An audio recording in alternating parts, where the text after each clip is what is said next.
পৃষ্ঠপোষকতাত ফুলমৰা সত্ৰ প্ৰাথমিক স্বাস্থ্য কেন্দ্ৰই আমাৰ যোৰহাট ৰূপায়ণ কৰিবলৈ লৈছোঁ। আমি এই কাৰ্যটো যোৰহাট জিলাত প্ৰথমবাৰৰ বাবে কৰিবলৈ আগবাঢ়িছোঁ। ইয়াতো আমাৰ অনেকখিনি ভুল ত্ৰুটি ৰৈ যোৱাৰ সম্ভাৱনা আছে, জৰিয়তে আমি সকলোলৈকে ক্ষমা প্ৰাৰ্থনা বিচাৰিছোঁ আৰু আপোনালোকৰ গঠনমূলক দিহা পৰামৰ্শ বিচাৰিছোঁ, যাতে আমাৰ এই যিটো আমাৰ শিবিৰ আছে শিবিৰটো আমি সুন্দৰভাৱে ৰাইজৰ ওচৰলৈ লৈ যাব পাৰোঁ। যি কি নহওক, আমাৰ আমন্ত্ৰণ ৰক্ষা কৰি আমাৰ মাজত উপস্থিত হৈছেহি মাননীয় যোৰহাট বিধানসভাৰ সমষ্টিৰ মাননীয় বিধায়ক, বিধানসভাৰ প্ৰাক্তন অধ্যক্ষ শ্ৰীযুত হিতেন্দ্ৰ নাথ গোস্বামী। তেখেতলৈ আমি শ্ৰদ্ধা নিবেদন কৰিছোঁ আৰু মঞ্চলৈ আমি আমন্ত্ৰণ জনাইছোঁ।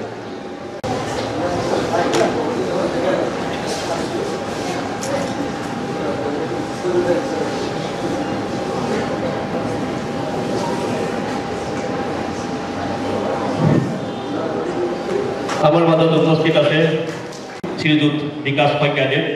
তেখেতলৈ আমি শ্ৰদ্ধা নিবেদন কৰিছোঁ আৰু আমাৰ মঞ্চত আসন গ্ৰহণ কৰিবৰ কাৰণে আমি আমন্ত্ৰণ জনাইছোঁ। আমাৰ মাজত উপস্থিত আছে additional chief medical officer doctor Mukunda Bhattacharya sir. তেখেতলৈ আমি শ্ৰদ্ধা নিবেদন কৰিছোঁ আৰু মঞ্চলৈ আমি আমন্ত্ৰণ জনাইছোঁ।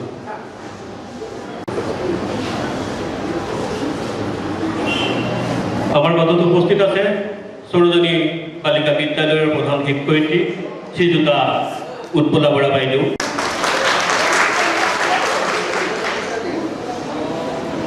উৎপল দাস ডাঙৰীয়া, তেখেতকো আমি মঞ্চত আসন গ্ৰহণ কৰিবৰ কাৰণে অনুৰোধ জনাইছোঁ।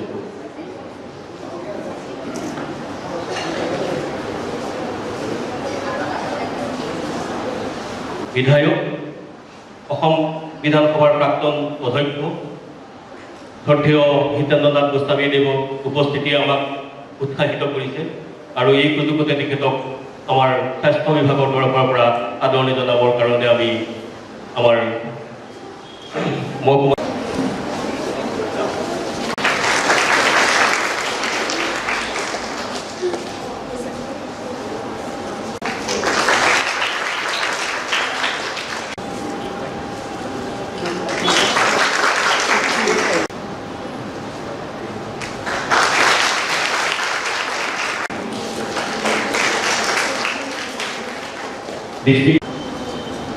আমাৰ মাজত উপস্থিত থকা কিতাপৰ আমি সামৰিব বিচাৰিছোঁ আৰু পৰৱৰ্তী সময়ত আমি আজি আমি 31 বিধায়ক হিতেন্দ্ৰ নাথ গোস্বামী দেৱক আমি মন্ত্ৰী প্ৰদান কৰিবৰ কাৰণে অনুৰোধ জনাইছোঁ।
আমাৰ জিলা আঁচনি প্ৰবন্ধক নম্ৰতা বাইদেউ আমাৰ মাজত উপস্থিত আছে। তেখেতে আৰু এটা কেম্পৰ কাৰণে যাব লাগিব, গতিকে আমি তেখেতক আমাৰ তৰফৰ পৰা এটি পুষ্পগুলিৰে আদৰণি জনাব বিচাৰিছোঁ আৰু তেখেতক মঞ্চলৈ আহিবলৈ আমি অনুৰোধ জনাইছোঁ।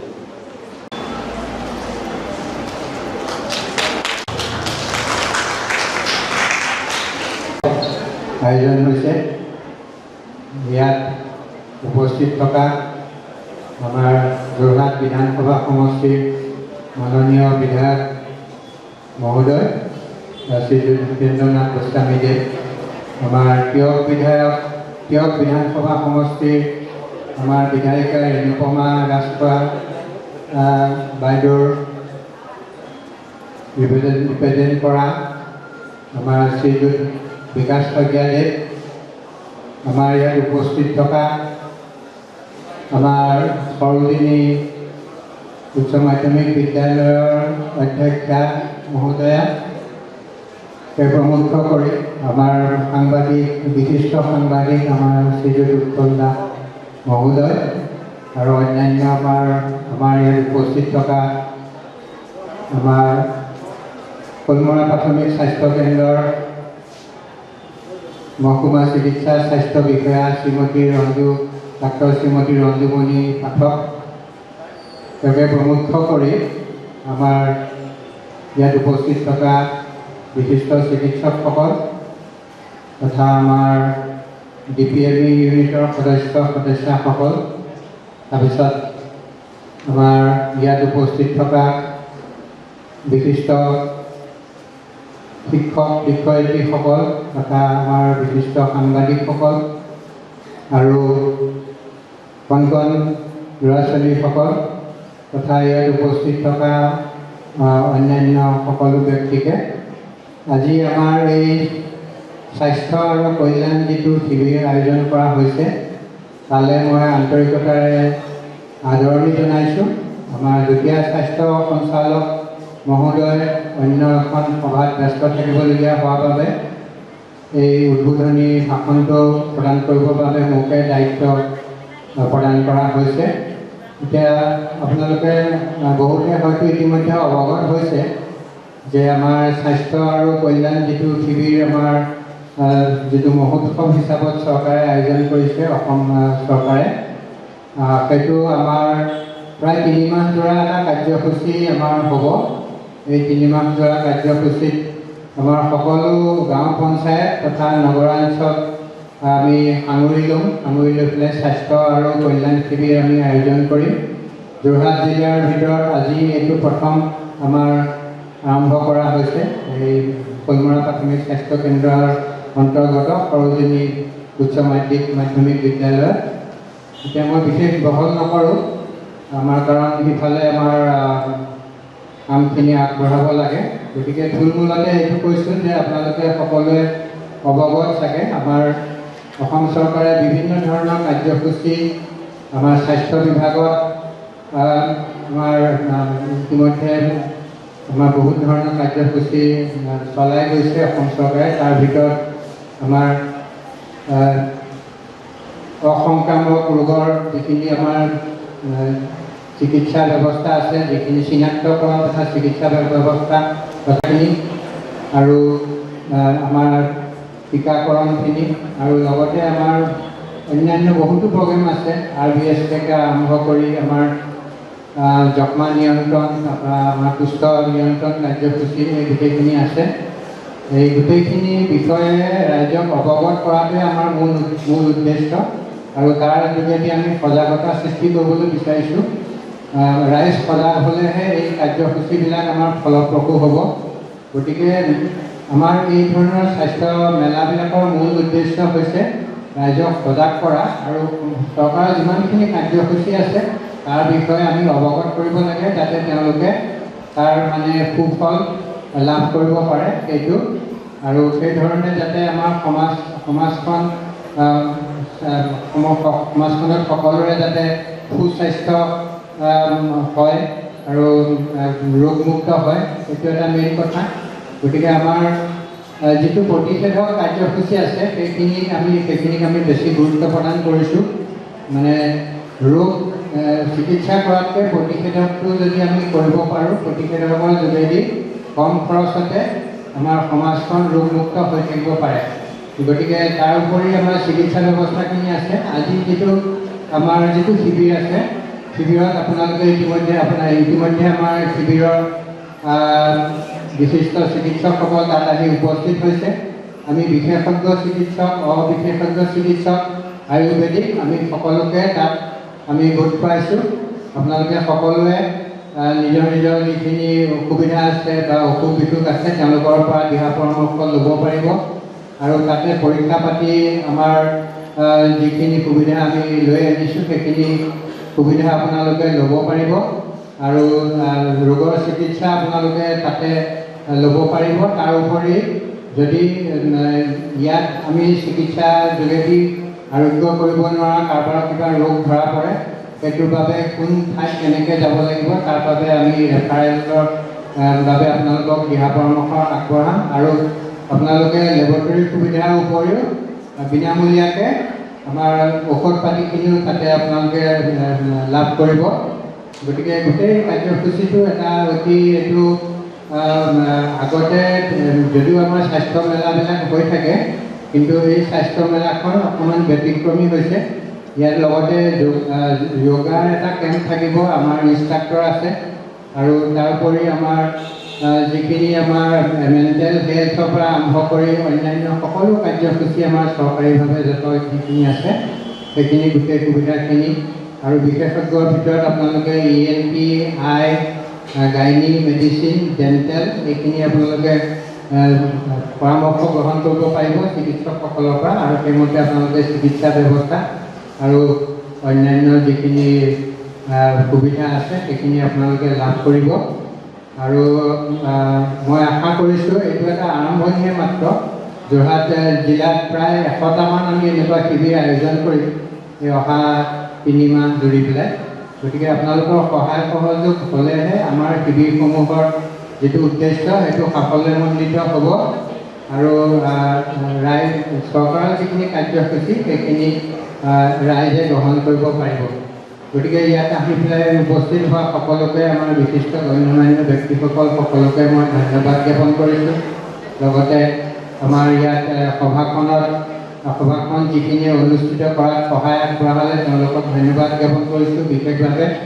আৰু ইয়াত উপস্থিত থকা সকলোকে মই বিশেষভাৱে ধন্যবাদ জনাই আদৰণি জনাইছোঁ, আৰু আগন্তুক ৰঙালী বিহু তথা অসমীয়া নৱবৰ্ষৰ শুভেচ্ছা জ্ঞাপন কৰি মোৰ বক্তব্য সামৰণি মাৰিছোঁ। ধন্যবাদ।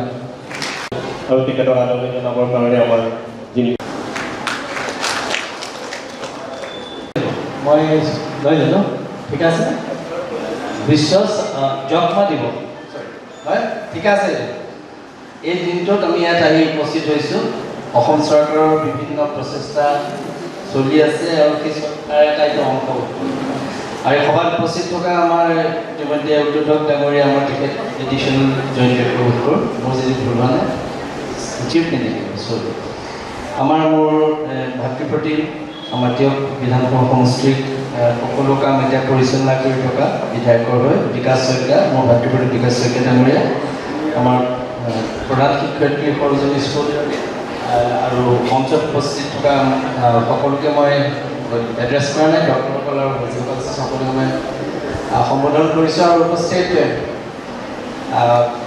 ইয়াত যিসকল আছে মই সকলো জ্যেষ্ঠসকলক মই মোৰ অভিনন্দন জনাইছোঁ, আৰু মৰমৰ ছাত্ৰীসকল। ইনফেক্ট এই মিটিংখনত ছাত্ৰীসকলে আছে, বাকী কথা মই বুজাবলগীয়া কোনো কথা নাই। যিবিলাক কথা কৈছে ভাল কথা কৈছে, কিন্তু ছাত্ৰীসকলক আমি একচুৱেলি ইয়ালৈ লৈ আনিছোঁ তেওঁলোকক অলপ 2-এটা কথা শুনাওক বুলি, নহয় জানো? কিন্তু বেছিভাগে তেওঁলোক, কিন্তু এইবিলাক ভাল যে তেওঁলোকে যেতিয়া সৰু হৈ থাকে বহু কথা শিকিব পাৰিলে ভাল হয়।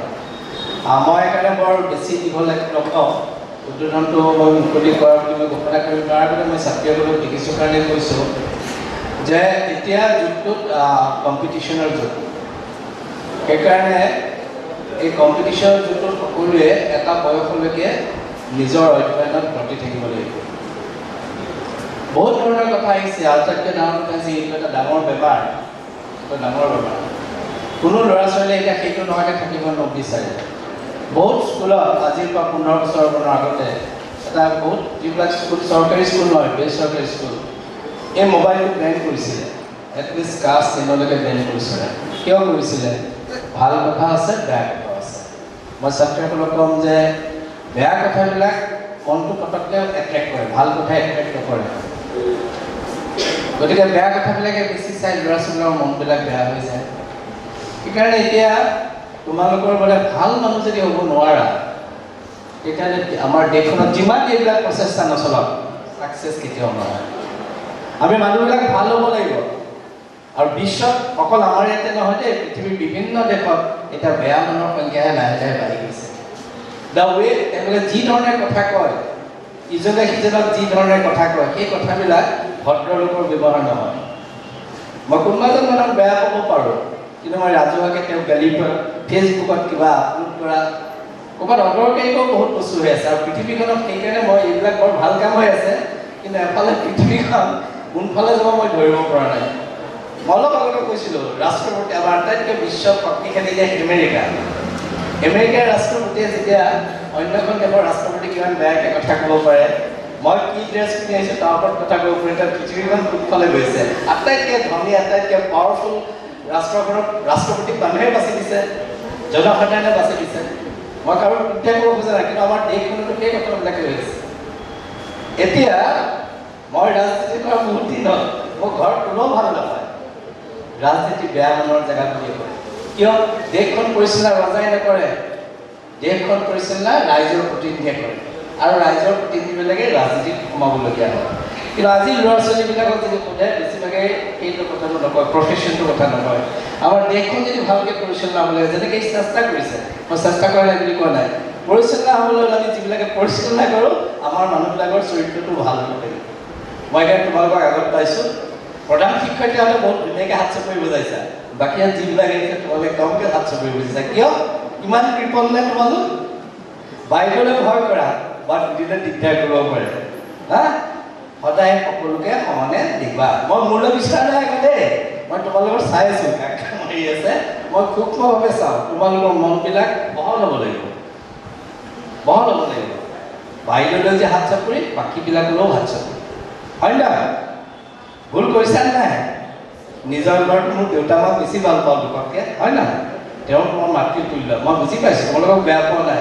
কিন্তু আমি চিন্তা কৰিবলৈ ভগাই তোমালোক 9, 10ৰ ল'ৰা ছোৱালী আছে কিজানি, তোমালোকে 9, 10ৰ ল'ৰা ছোৱালী যথেষ্ট জানে আজিকালি। আমাৰ ইমান জ্ঞান নাছিল, আমাৰ জ্ঞান কম আছিল তোমালোকৰ তুলনাত, তোমালোকৰ বয়সত, কাৰণ আমি ইমানবিলাক সুবিধা পোৱা নাছিলোঁ। আজি অসম চৰকাৰে কি ভাল কাম এটা কৰিছে, প্ৰত্যেকখন গাঁৱলৈকে তেওঁলোক মানুহ পঠিয়াইছে, যিটো আগতে আমি ভলেণ্টাৰী অৰ্গেনাইজেশ্যনবিলাকে কৰিছিলোঁ, যে এটা হেল্থ কেম্প বনায়। কিন্তু আজিকালি হেল্থ কেম্প বনাবৰ কাৰণে ছ'চিয়েল অৰ্গেনাইজেশ্যনটোৱে চৰকাৰে নিজে কৰিছে, তাতকৈ আৰু ডাঙৰ কথা একো হ'ব নাই। মই সেইখনতে চৰকাৰক ধন্যবাদ দিছোঁ। মোক এতিয়া আমাৰ হেৰিয়ে ক'লে, ভট্টাচাৰ্যী ডাঙৰে, যে যোৰহাটত বহুত টিবি বেমাৰ আছে। আগতে যোৰহাটৰ মেডিকেল কলেজত এখন টিবি হস্পিটেল আছিল, এতিয়া সেইখন ভাগি গ'ল বাৰু, কিন্তু টিবি হস্পিটেলটো খুব জৰুৰী আছিল এটা সময়ত, পিছলৈ পেচেণ্ট কমি গৈছিল। বিশেষকৈ বাগান অঞ্চলত থকা আমাৰ ভাই ভনীসকলৰ বেছিভাগে টিবি বেমাৰত ভুগিছিল। যি কাৰণে নহয়, মই ডাক্তৰ নহয় গতিকে বৰকৈ বুজাব বিচৰা নাই, কিন্তু সেই হস্পিটেলখন ভাঙি গ'ল, নাইকিয়া হ'ল, পেচেণ্টটো নাইকিয়া হ'ল। কিন্তু তথাপি টিবি ফ্ৰী এতিয়াও যোৰহাট হোৱা নাই। মোক তেখেতে জনাইছে যোৱাবাৰ তেখেতসকলে 39খন পঞ্চায়ত টিবি ফ্ৰী কৰিছে, আৰু এতিয়া আৰু 18খনমান ভোট কৰোঁ, নহয় নে ভোট কৈছোঁ নেকি মই? 18খন ভট্টাচাৰ্যী, 18খন এইবাৰ নে আগৰ? 39খন যোৱা বছৰ, এই বছৰ আৰু যোৱাবাৰ 13খন পঞ্চায়ত টিবি মুক্ত কৰিছে ভট্টাচাৰ্যীসকল, তেওঁলোকৰ লগত টিমে। এইবাৰ 39খন পঞ্চায়ত টিবি মুক্ত হৈছে, আৰু বাকী এতিয়াও আমাৰ প্ৰায় 86খন পঞ্চায়ত আছে, যদি মোৰ ভুল হোৱা নাই, আৰু কেইবাখনো পঞ্চায়ত বাকী আছে। কিয়? তাত বেছিভাগ টি গাৰ্ডেনৰ মানুহৰ অকণমান ফুড হেবিট, এই কথাটো অকণ দৰকাৰ আছে, তেওঁলোকৰ কিবা কিবি কথা থাকিব পাৰে। আৰু মই সেইকাৰণে নকওঁ, বেছি নাজানো যিহেতু, কিন্তু বাগানবিলাকত এতিয়াও টিবি বেমাৰ আছে, যদিও আমাৰ টিবি হস্পিটেল নাই, আছে। কিন্তু আমি আমাৰ ভাল লাগিছে যে এটলিষ্ট আধা এতিয়া টিবি ফ্ৰী হৈছে যোৰহাটত। আৰু আজি ইয়াত যিটো কেম্প হৈছে, এই আজি যক্ষ্মা দিৱসৰ লগত যিটো মিলাইছে, যে যেতিয়ালৈকে আমাৰ ৰাজ্যখন আমাৰ দেশখন টিবি মুক্ত নহ'ব তেতিয়ালৈকে আমি সুস্বাস্থ্যৱান নাগৰিক আমি উলিয়াব নোৱাৰিম। আৰু সেইকাৰণে মই প্ৰয়াসটোক আদৰণি জনাইছোঁ। আৰু মই আশা কৰিম, আজিকালি এটা কথা মুকলিকৈ ক'ব বিচাৰোঁ, আপোনালোক ডক্টৰসকল আছে, মানে এইটো ঠিক চৰকাৰে বহুত চেষ্টা কৰিছে। মই নিজে এতিয়া দেখি আছোঁ, মই আজি প্ৰায় 30 বছৰ ধৰি মই এই ৰাজনীতিত আছোঁ। কেনেকুৱা আছিল, কেনেকুৱা হৈছে মই চকুৰ আগত দেখিছোঁ। হস্পিটেলবিলাক বহুত ৱেল ইকুইপড হৈছে, কিন্তু এটা ডাঙৰ বিপদ হৈছে হস্পিটেল বহুত বেছিকৈ বনাই আছে। মেডিকেল কলেজ বহুত হৈ আছে আমাৰ, হোৱাটো বেয়া কথা নহয়, কিন্তু মেডিকেল কলেজৰ ফুল ফ্লেজ যদি আমি সুবিধা দিব নোৱাৰোঁ তেতিয়াহ'লে কি হয়, বহুত মানুহ আকৌ গুৱাহাটীলৈ পঠিয়াবলগীয়া হয়। আমাৰ যোৰহাট মেডিকেল কলেজখন আছে, আমি চেষ্টা কৰিছোঁ, ময়ো তাৰে দায়িত্বতে আছোঁ, কিন্তু আমি চেষ্টা কৰি আছোঁ, কিন্তু এখন চৰকাৰে সকলোবিলাক কাম একেলগে কৰাটো সম্ভৱ নহয়। কিন্তু এতিয়া হস্পিটেলবিলাক যদি ফুল ফ্লেজ যদি আমি গোটেইবিলাক ছাবজেক্টত নাথাকে তেতিয়া দুখীয়া মানুহবিলাকৰ কাৰণে বৰ অসুবিধা হয়। যিখিনি অলপ টকা পইচা থকা মানুহ আছে তেওঁলোকে বাহিৰলৈও যায়, প্ৰাইভেটতো যায়, সেইটো এটা কথা। গতিকে আমি যিমান পাৰোঁ আমাৰ ডক্টৰসকলৰ প্ৰতি মোৰ এটা অনুৰোধ আজি এই দিনটো যে পৰাপক্ষত বাহিৰলৈ পঠিওৱাৰ আগতে ইয়াত ভাল কৰিব পৰা যায় নেকি চাব লাগে। মই মেডিকেল কলেজৰ চেয়াৰমেন হিচাপে কৈছোঁ, আমাৰ ডক্টৰসকলে কেতিয়াবা কি হয় পটককৈ দেখি দিয়ে বাহিৰলৈ লৈ যোৱা, সেই বাহিৰলৈ লৈ যোৱাৰ ক্ষমতাটো মানুহগৰাকী নাথাকে, মানুহজন বা মানুহগৰাকী। গতিকে মই বিচাৰিম যে সেৱাৰ মনোভাৱেৰে সকলোৱে যি কাম কৰে ডক্টৰসকলে কৰিছে, মই নাই কৰা বুলি নকওঁ, কাৰণ প্ৰাইভেট নাৰ্ছিং হোমলৈ কোনো যাব নোৱাৰে, যথেষ্ট কষ্টলি, দুখীয়া মানুহ যাবলৈ অসুবিধা। আগতে ডক্টৰ ফিজ বহুত কম আছিল, আজিকালি কিবা এটা ভিজিটিং ফিজটো যথেষ্ট বেছি। মই একদম ডাক্তৰসকলৰ মুখত কৈছোঁ কথাটো, কিন্তু পৰাপক্ষত মই কোৱা নাই যে দুশ নালাগে কাৰণ সকলোৱে যে বস্তুৰ দাম বাঢ়িছে, কিন্তু মই ভাবোঁ যে এতিয়া ফিজটো ইমান হাই যে সাধাৰণ শ্ৰেণীৰ মানুহ যাব নোৱাৰে। আমাৰ যিবিলাক মধ্যবিত্ত আছোঁ, উচ্চ মধ্যবিত্ত, আমাৰ প্ৰব্লেম নাই, আমি ভাল দৰমহা পাওঁ, আমাৰ সাধাৰণ মানুহবিলাকে সেই দৰমহা নাপায় নহয়। মই স্পীকাৰ যেতিয়া হৈছিলোঁ বিধানসভাত, মই বিধায়ক মন্ত্ৰীৰ দৰমহা ঠিক কৰিছিলোঁ এইকাৰণে যে বিধায়ক মন্ত্ৰীয়ে যেতিয়া বেয়া কাম নকৰে। মোক বহুতে বেয়া পাইছিল, 126জন মানুহক যদি মই ভাল দৰমহা দিওঁ, তেওঁলোকে যি ভাল কাম কৰে ৰাজ্যখনৰ কাৰণে ভাল। মই যেতিয়া বিধায়ক হৈছিলোঁ মোৰ দৰমহা 1000 নে 2000 আছিল, আৰু মই হাইকোৰ্টত কাম কৰোঁতে মই 15-14,000 টকা পাইছিলোঁ। মই সুধিছিলোঁ কেনেকৈ মেনে চলে কেনেকৈ, বোলে এনেকৈয়ে চলে, কাৰোবাৰ পৰা কিবা এটা খুজিলে কিবা এটা এনেকুৱা ধৰণৰ। সেইকাৰণে মোৰ এটা ইচ্ছা আছিল যে ভালকৈ আমি ৰাইজৰ প্ৰতিনিধিবিলাক সৎ হ'ব লাগিব, যদি ৰাইজৰ প্ৰতিনিধি সৎ হয় দেশখনো সৎ হৈ যাব। গতিকে সেই কথাটোৱে আমি চেষ্টা এটা কৰিছিলোঁ, আৰু আজি যিটো প্ৰচেষ্টা চলিছে এই প্ৰচেষ্টাটো সততাৰে যদি আমি কৰোঁ, কেৱল ফান ফেয়াৰ যাতে নকৰোঁ, এই কথাটো গোটেই ৰক্ষা ৰাখিব। আৰু মই আশা কৰিম আমাক যদিও চৰকাৰে কয় এনেকৈ ছাত্ৰীসকলক লৈ আমি ইমান মিটিং পাতিব নালাগে, আমি 10 জনৰ আগতো মিটিং হ'ব পাৰে আমাৰ, নহয় জানো? গোটেই অৰ্গেনাইজাৰ মই কৈছোঁ যে মই ছাত্ৰীসকলক এইবিলাক দেখিবলৈ তেওঁলোক আহিবলৈ বাধ্য হৈছে, কাৰণ আহিব লগা আছে, তেওঁলোক অহাৰ কাৰণে মই ভাল পাইছোঁ। কিন্তু আমি যদি অন্য মানুহ গেট নাখায় আমি সৰুকৈ এটা অনুষ্ঠান পাতিব লাগে, কাৰণ পইচা পাতিও খৰচ এইবিলাক কামতো যথেষ্ট আপোনালোকৰ। মোৰ এইখিনি কথা বৰ পাৰ্চনেল কথা, কোনো মোৰ ব্যক্তিগত হেৰি কথা নাই, কিন্তু চৰকাৰৰ এই প্ৰচেষ্টাটোক আমি তাক আকাৰ ৰূপ দিয়াৰ কাৰণে সকলোৱে চেষ্টা কৰিব লাগিব। আৰু মই আশা কৰিম আজি যিটো কেম্প হ'ব ইয়াত তাৰ পৰা মানুহ উপকৃত হ'ব, আৰু ভৱিষ্যতলৈ মই ভক্তিমান ভট্টাচাৰ্যক পুনৰ কওঁ যে তেখেতে যথেষ্ট কাম কৰি আছে। 39খন টিবি মুক্ত আমাৰ পঞ্চায়ত হৈছে, বাকীখিনিও টিবি মুক্ত কৰাৰ কাৰণে তেখেতে চেষ্টা কৰি যাব বুলি আশা কৰিছোঁ, আৰু সকলো ডক্টৰে তেখেতসকলেও তেওঁলোকক সহযোগ কৰিবলৈ আশা কৰি মই দুটা ভাষাৰে আজি অনুষ্ঠানটো আনুষ্ঠানিকভাৱে মুকলি কৰা হৈছে বুলি ঘোষণা কৰিছোঁ। আৰু মোৰ কথাবিলাকৰ যিখিনি দৰকাৰ গ্ৰহণ কৰিব, যিখিনি দৰকাৰ নহয় সেইখিনি গ্ৰহণ কৰিব, একেকৈ সামৰণি মাৰিছোঁ। ধন্যবাদ। সৌজন্য স্বাস্থ্য বিভাগৰ উদ্যোগত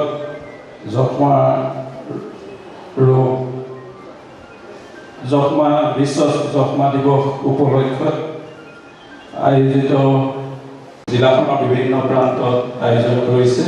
তাৰ এই উদ্বোধনী সভাত উপস্থিত থকা যোৰহাট বিধানসভা সমষ্টিৰ সন্মানীয় বিধায়ক তথা অসম বিধানসভাৰ প্ৰাক্তন অধ্যক্ষ আমাৰ অতি শ্ৰদ্ধাৰ শ্ৰীযুত হিতেন্দ্ৰনাথ গোস্বামী ডাঙৰীয়া, ইয়াত উপস্থিত থকা আমাৰ অতিৰিক্ত যুটীয়া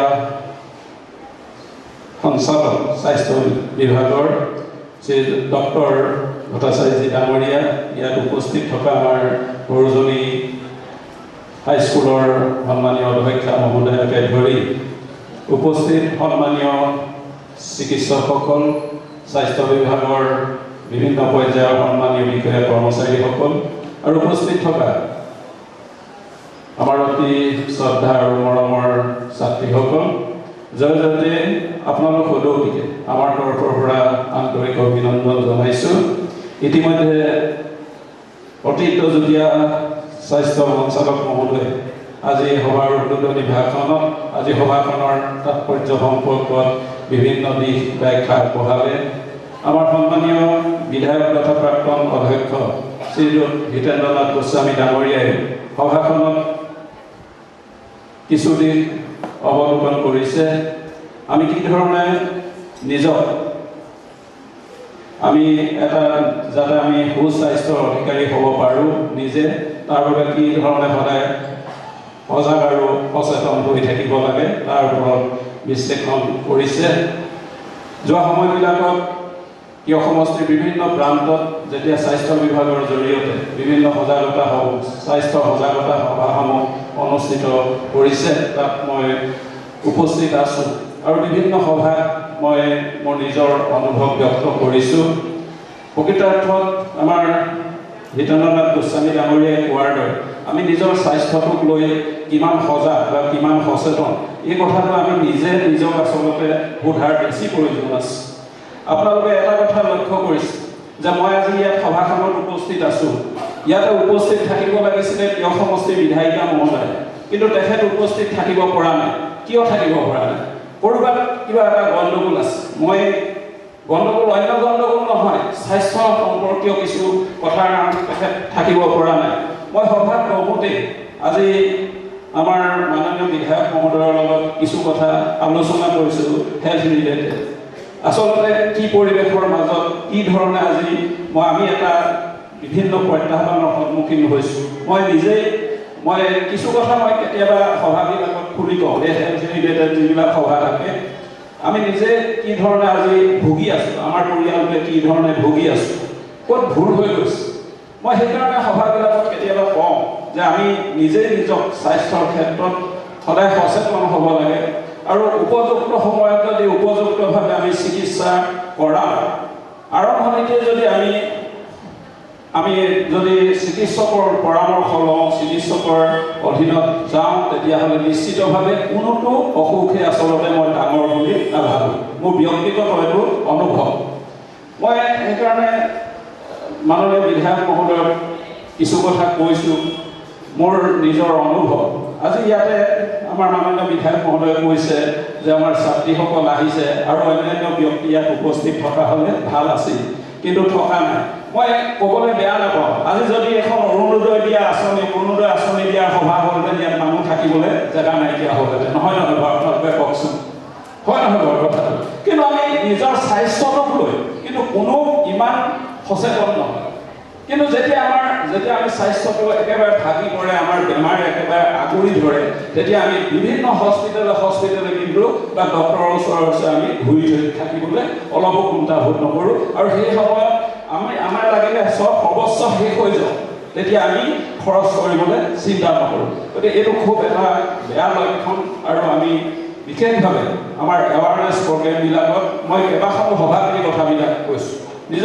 আমি সকলোৱে এটা কথা কওঁ যে আমাৰ স্বাস্থ্যই পৰম ধন। আমি স্বাস্থ্য নহ'লে কি ধৰণে সমাজত আগবাঢ়িম? যেতিয়া এটা ভাল স্বাস্থ্য নাথাকিব, আমি যিমানেই আমাৰ আশা আকাংক্ষা নাথাকক কিয়, আমি জীৱনত সফল হ'ব নোৱাৰোঁ। এইটো প্ৰকৃত কথা। কিন্তু বাস্তৱ ক্ষেত্ৰত আমি এইটো কিমান ৰূপায়ণ কৰিছোঁ, মই নিজক কেতিয়াবা প্ৰশ্ন কৰোঁ। মই কৈছোঁ আমি নিজেই আমাৰ নিজৰ পৰিয়ালটো এই ক্ষেত্ৰত ভুক্তভোগী। গতিকে মই দীঘলীয়া বক্তব্য নাৰাখোঁ। আজি ইয়াতে সকলো উপস্থিত থকাৰ বাবে মোৰ ফালৰ পৰা সকলোকে আন্তৰিক ধন্যবাদ আৰু কৃতজ্ঞতা জনাইছোঁ, যি এক মহান উদ্দেশ্য লৈ আমাৰ স্বাস্থ্য বিভাগে বিভিন্ন প্ৰান্তত যি শিবিৰ আয়োজন কৰিছে, এই শিবিৰবিলাক সফল হওক। আৰু মই বিশেষভাৱে স্বাস্থ্য বিভাগৰ সন্মানীয় বিষয়া কৰ্মচাৰীসকল, বিশেষকৈ আমাৰ সাংবাদিক বন্ধুসকলো ইয়াত আছে, এই ক্ষেত্ৰত এটা জোৰদাৰ প্ৰচাৰ কৰি যাতে আমাৰ গ্ৰাম্য অঞ্চলৰ ৰাইজ সকলো যাতে শিবিৰবিলাকত অংশ ল'বলৈ ওলাই আহে, তাৰ বাবে যাতে ব্যৱস্থা গ্ৰহণ কৰে। আমাৰ ফালৰ পৰা এইকেইদিন সভা সমিতিবিলাকত আমি কথা বতৰাবিলাক কৈছোঁ, এনেকুৱা যে প্ৰগ্ৰেম এটা হৈছে। গতিকে সকলো ওলাই আহক, এইখিনিকে আশা ৰাখি আজি এই সভাখনলৈ আমন্ত্ৰণ জনোৱাৰ বাবে মই আমাৰ স্বাস্থ্য বিভাগৰ সকলো সন্মানীয় বিষয়া কৰ্মচাৰী আৰু সন্মানীয় চিকিৎসকসকলক মোৰ ফালৰ পৰা আন্তৰিক ধন্যবাদ আৰু কৃতজ্ঞতা জনাই মোৰ ক'বলগীয়া দুআষাৰ সামৰণি মাৰিছোঁ। নমস্কাৰ। প্ৰতিৰোধৰ ক্ষেত্ৰত আমাৰ গোটেই স্বাস্থ্য বিভাগে যথেষ্টখিনি কাম কৰি আহিছে ভট্টাচাৰ্যৰ ছাৰৰ তত্বাৱধানত। যোৰহাট জিলাৰ সন্মানীয় MLA মহোদয়, মাননীয় কিয় সমষ্টিৰ বিধায়িকা মহোদয়াৰ প্ৰতিনিধি শইকীয়া ডাঙৰীয়া, মঞ্চত উপবিষ্ট বিশিষ্ট ব্যক্তিসকল, আজি আমি গৌৰৱৰে সৈতে আপোনালোকক জনাব বিচাৰিছোঁ যে 24 মাৰ্চটো ৱৰ্ল্ড TB ডে আছে। আৰু এই ৱৰ্ল্ড TB ডে দিনাখনত ভাৰত চৰকাৰৰ কেন্দ্ৰীয় মন্ত্ৰালয়ে যোৰহাট জিলাত আমন্ত্ৰণ কৰিছিলে। আমিবিলাকে বিজ্ঞান ভৱনত সেই 24 তাৰিখৰ দিনটো একেলগে উদযাপন কৰিছিলোঁ। আৰু অসমৰ স্বাস্থ্য বিভাগৰ তেখেতসকলৰ অনুৰোধ মতে 24 মাৰ্চৰ পিছত আজিৰ দিনটোত আমি যোৰহাটত বিশ্ব যক্ষ্মা দিৱসটো উদযাপন কৰিবলৈ লৈছোঁ। এই বিশ্ব যক্ষ্মা দিৱসত আমাৰ জিলাত উদযাপন কৰিবলৈ আমি ৰচনা প্ৰতিযোগিতাৰ আয়োজন কৰিছিলোঁ আগতীয়াকৈ। সেই ৰচনা প্ৰতিযোগিতাৰ ফলাফলসমূহ আজি আমি ডিক্লেয়াৰ কৰি তেখেতসকলক উপযুক্ত মাননি প্ৰদান কৰিম। ইয়াৰ লগে লগে আমি টিবি মুক্ত পঞ্চায়তৰ যি আমাৰ সন্মানীয় প্ৰধানমন্ত্ৰী মহোদয়ে এটা কল্পনা কৰিছে ভাৰতবৰ্ষখন সম্পূৰ্ণ টিবি মুক্ত কৰিবৰ কাৰণে টিবি মুক্ত পঞ্চায়ত গঢ়ি পেলাই, সেই ক্ষেত্ৰত এই পদক্ষেপত আমি আগবাঢ়ি গৈ 39খন পঞ্চায়তক ইতিমধ্যে টিবি মুক্ত কৰিবলৈ এইবাৰ সক্ষম হৈছোঁ। যোৱা বছৰ আমি 13খন পঞ্চায়তক টিবি মুক্ত কৰিবলৈ সক্ষম হৈছিলোঁ। প্ৰথম বছৰ টিবি মুক্ত কৰাসকলক ব্ৰঞ্জৰ মেডেল দিয়া হয়, আৰু ক্ৰমান্বয়ে দ্বিতীয়বাৰৰ কাৰণে যদি টিবি মুক্ত কৰা হয় তেতিয়াহ'লে চিলভাৰ মেডেল দিয়া হয়, লগতে এখন প্ৰশস্তি পত্ৰ থাকে। আমি আজি যথেষ্ট গৌৰৱান্বিত যে আমাৰ সন্মানীয় যোৰহাট জিলাৰ MLA ছাৰৰ হতুৱাই আমি এই পঞ্চায়তসকলক প্ৰতিনিধিসকল যিসকল আহিছে তেখেতসকলক উপযুক্ত সন্মান দিবলৈ আমি সক্ষম হৈছোঁ। আৰু এই ক্ষেত্ৰত মই সকলো পঞ্চায়তকে MLA মহোদয়ে ইচ্ছা প্ৰকাশ কৰাৰ দৰে 86খন পঞ্চায়তকে যাতে আমি টিবি মুক্ত কৰিব পাৰোঁ, সকলো ৰাইজৰ এই ক্ষেত্ৰত আমি সঁহাৰি বিচাৰিছোঁ। আমি জয়তে বিশেষ পলম নকৰি মই পঞ্চায়তখনৰ নাম কৰিব বিচাৰিছোঁ। আৰু সেই পঞ্চায়তখনৰ ভিতৰত প্ৰথমতেই মই আহ্বান জনাইছোঁ মঞ্চত আহিবলৈ 70 আৰু 71 নং পঞ্চায়তৰ সঞ্জীৱ বৰা, ছেক্ৰেটাৰী সঞ্জীৱ বৰা ডাঙৰীয়া। আমাৰ পঞ্চায়তৰ প্ৰেচিডেণ্টসকলৰ যথেষ্ট অৰিহণা আছে, কিন্তু যিহেতু এতিয়া তেখেতসকলৰ কাৰ্যকাল শেষ হ'ল, তেখেতসকলক মাতিব পৰা নাইকিয়া। পৰৱৰ্তী পৰ্যায়ত তেখেতসকলক সন্মান দিয়াৰ আমি ব্যৱস্থা কৰিম। 70 নং পঞ্চায়তখন ব্ৰঞ্জ মেডেল পাইছে আৰু 71 নং পঞ্চায়তে চিলভাৰ মেডেল পাইছে। মই সন্মানীয় MLA ছাৰৰ পৰা এই মেডেল গ্ৰহণ কৰিবলৈ মই অনুৰোধ কৰিম।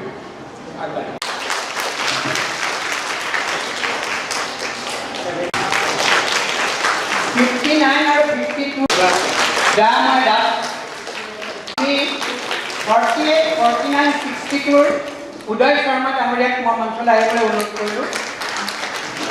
উদয় শৰ্মা ডাঙৰীয়াক কৰিলোঁ।